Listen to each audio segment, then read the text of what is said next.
Hello everyone, আসসালামু আলাইকুম। আজকে আমি করব কলিজা ভুনা। তবে লবণ কম হলে আমার কিন্তু দোষ নেই। মা দাদিদের হাতের হাতে মেখে কিভাবে গরুর কলিজাটা ভুনা করে সেটা আমি আজকে দেখাবো। আমি একটু ঝাল ঝাল করে করব, তাই একটু লবণ মরিচের গুঁড়িটা বেশি দিয়ে দিচ্ছি।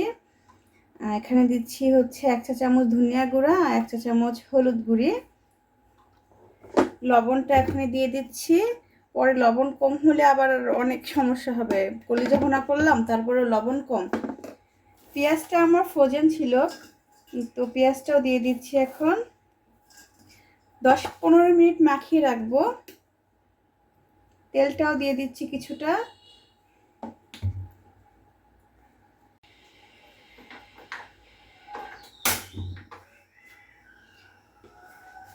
দিয়ে দিব তেল। আমি একটু আলু ভেজে নিব।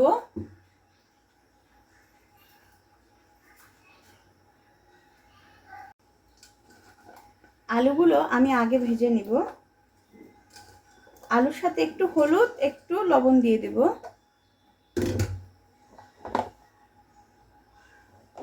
একটু হলুদ, পরিমাণ মতো একটু লবণ। তো আমার আলুটা প্রায় লাল লাল করে ভাজা হয়ে গেছে। এখন আলুটা উঠাই ফেলতেছি।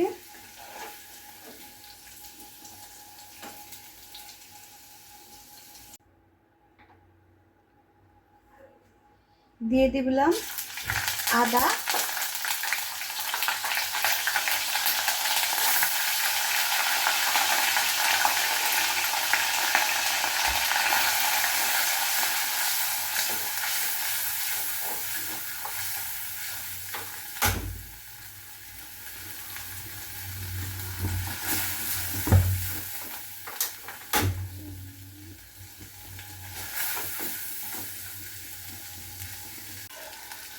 এখানে আমি 1 টেবিল চামচ আদা আর 1.5 টেবিল চামচ রসুন দিয়েছি। ভেজে নিচ্ছি। ভাজাটা প্রায় হয়ে গেছে। আগে থেকে হাতে মেখে রাখা কলিজা ভুনা লাল কলিজা, এটা এখন আমি দিয়ে দিচ্ছি। বেশ কিছুক্ষণ কষিয়ে নিব।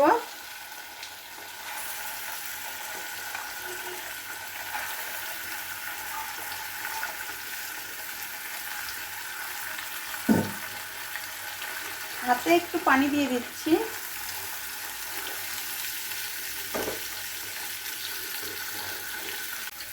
পাশে আমি বসিয়ে দিয়েছি লাউ চিংড়ি রান্না করব। লাউটা আগে সিদ্ধ করে নেব। লাউর ভিতরে একটু লবণ আর একটু হলুদ দিয়ে সিদ্ধ বসিয়েছি, যাতে লাউর কালারটা নষ্ট না হয়ে যায়। ঢেকে দিলাম। আর এদিক দিয়ে আমার লাউ কলিজাটা কষিয়ে নিচ্ছে।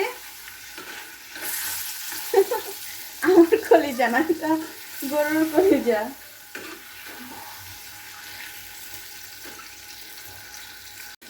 কষানো আমার হয়ে গেছে। এখন দিয়ে দিব দারচিনি, এলাচি। এলাচি আমি পুতা দিয়ে আগে ছেঁচে রেখেছি।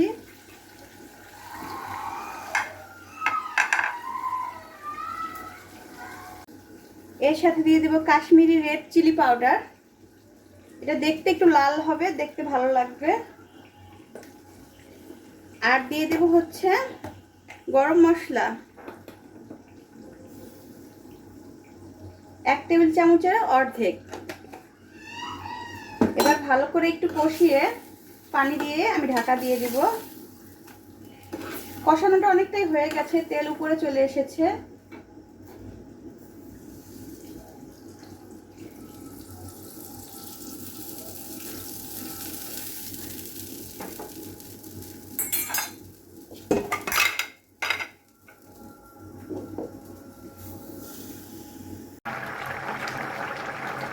কলিজাটা প্রায় সিদ্ধ হয়ে গেছে। এর ভিতরে আমি আলুগুলা ভেজে রেখেছিলাম, সেই আলুগুলো দিয়ে দিলাম।